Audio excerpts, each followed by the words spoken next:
He drew his hand back slowly, as if pulling himself out of a dream he wasn't ready to wake from. The air between us trembled, charged with everything neither of us dared to say. I didn't move. I barely even breathed. Some silences are fragile, too sacred to break with words. The warmth he left on my skin lingered, alive and restless. My robe slipped from one shoulder, but I let it be. Sometimes stillness says more than confession ever could. That evening is carved into my memory, not for what happened, but for what it revealed.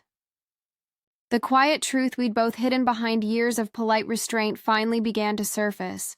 What started as a small gesture, a promise to help him relax after a long day, became something deeper, something I couldn't name. Beneath every simple touch lived a question waiting to be answered.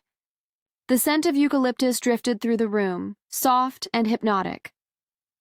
Liam sat with his head bowed slightly, a towel draped neatly across his shoulders. The lamp beside him threw a warm amber glow over his face, softening every hard line time had drawn there. I brushed a small fold in the towel and whispered, "Just breathe, I'm here." He smiled faintly, eyes closed.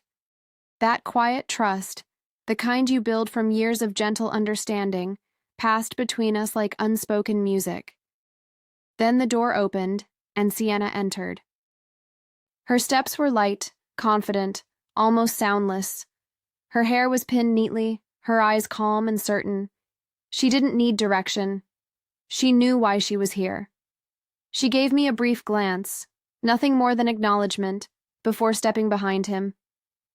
Her hands found his shoulders and began to move in slow, deliberate circles. The rhythm of her touch carried a quiet authority, graceful and sure. Liam exhaled, his tension beginning to melt with each pass of her hands. I sat back, half hidden in the golden light, watching his breath steady.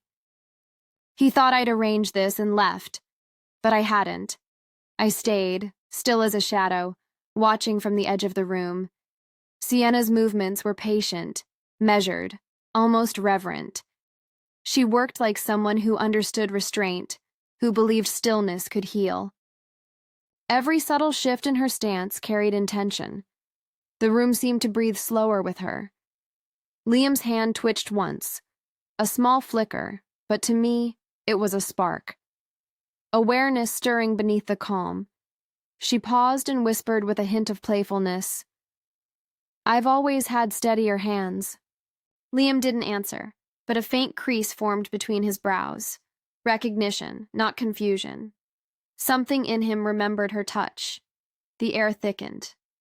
I leaned forward, my chin resting on my hand, studying him. He wasn't resisting. He was remembering.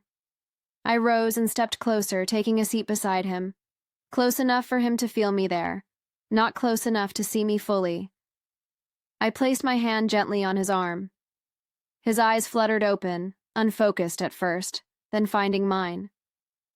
No words came, only the quiet realization that I'd never left. That I'd been here all along, guiding him toward the release he didn't know he needed. Sienna looked up, our eyes met, a silent question. I nodded once. That was enough. She continued, her voice calm, low, steady. "Still comfortable?" she asked. Liam's reply came like a sigh. "Yeah, I'm fine." But his voice trembled, the kind of tremor that means something deeper is breaking free. Sienna's rhythm slowed. My hand stayed on his arm, grounding him. The silence between us grew tender, almost holy. He turned his head slightly toward me, his control slipping. For the first time in months, I saw him. Not the version that smiled for the world, but the man underneath, weary and raw. Sienna hesitated. "You're sure?" she asked softly. I nodded. "This is for him," I whispered. "He needs to learn how to let go." He inhaled sharply, the truth finally settling into him. It wasn't about touch. It was about being seen, about someone finally noticing the weight he'd been carrying too long. The rest unfolded in near silence, each motion slower, gentler, until it wasn't about skill anymore. It was about surrender. Outside, the evening deepened. The lamp's glow turned amber gold. He looked peaceful, grounded. When I brushed my fingers across his forearm, he stirred and placed his hand over mine, a small gesture, heavy with meaning. When Sienna finished, she stepped back quietly, her eyes meeting mine with understanding, not judgment. Liam blinked, his gaze clearing. "Better?" I asked softly. He gave a tired, honest laugh. "Better. I didn't realize how much I needed that." I smiled, voice trembling.